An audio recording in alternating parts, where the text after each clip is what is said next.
Robertson. I join the Prime Minister and the leader of the Labour Party in remembering the Aberfan disaster. Our thoughts with everyone affected by that.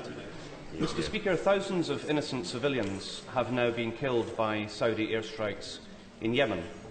Can the Prime Minister give the House an assurance that those civilians have not been killed by Paveway 4 missiles partially manufactured in Scotland under licence from her government to Saudi Arabia? Well, may I first of all congratulate the Right Honourable Gentleman on his election as Deputy Leader of the Scottish Nationalist Party.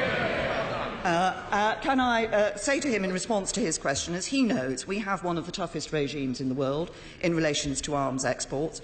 When these allegations arise, then we have been pressing, I have pressed in the past, and my Right Honourable friend the Foreign Secretary has pressed the Saudi Arabian government to properly investigate these issues and to learn the lessons from them. Check this out.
Now, we know what the Saudis are doing now. It ain't no secret. How can Theresa May sanction us selling those guys anything at the moment? Never mind weapons.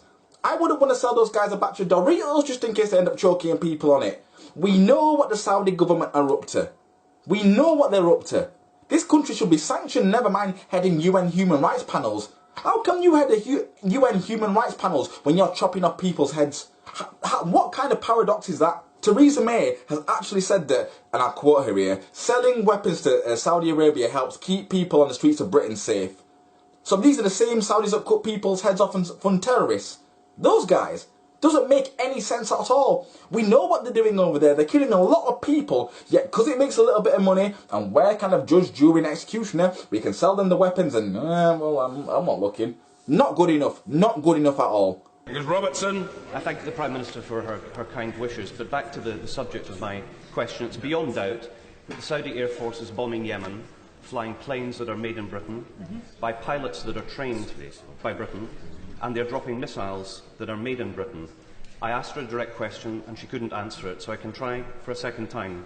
Can she give this House an assurance that civilians have not been killed by Paveway 4 bombs being dropped on Yemen, which are partially manufactured in Scotland under licence by our government? And if she doesn't know the answer to that question, how can she possibly, in good conscience, continue selling them to Saudi Arabia?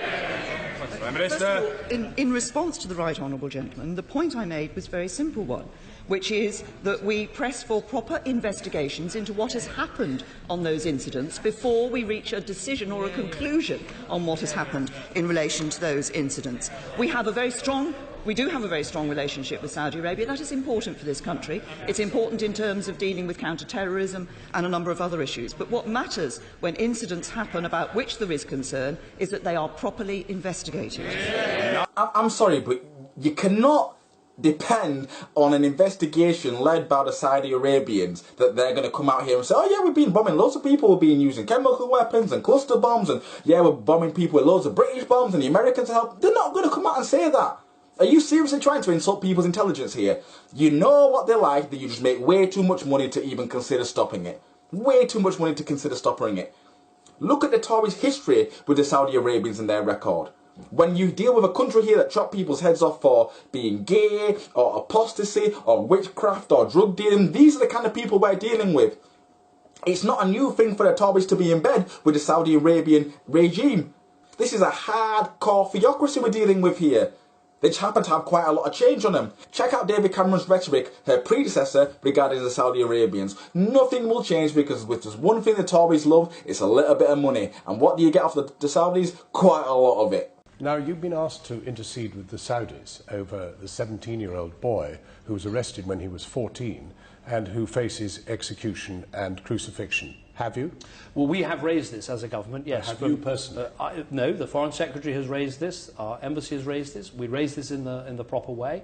I'll look to see if there's an opportunity for me to raise it as well, but we oppose the death penalty anywhere and everywhere, and we make that clear in all our international contacts. Well, but that's curious, because we, in November, did a deal with the Saudis that we would back them joining the Human Rights Council of the United Nations, providing they backed us. Now, this sounds a bit squalid for one of the most human rights abusing regimes on earth. Well, Saudi Arabia is a member of the United Nations, but we completely disagree with them. Well, why did you want them inside the human rights? Well, we completely disagree with them about the punishment routines, about the death penalty, about those issues. Well, why did we do this deal then? I mean, they're not the right sort of people to be doing any sort of a deal on human rights. Well, we totally oppose their record in that area. Why did we do it? Well, I say we totally oppose their record. No, but why did we do it? Well, I've answered the question. Well, that isn't an answer, is it? I mean, we had done a horrid deal.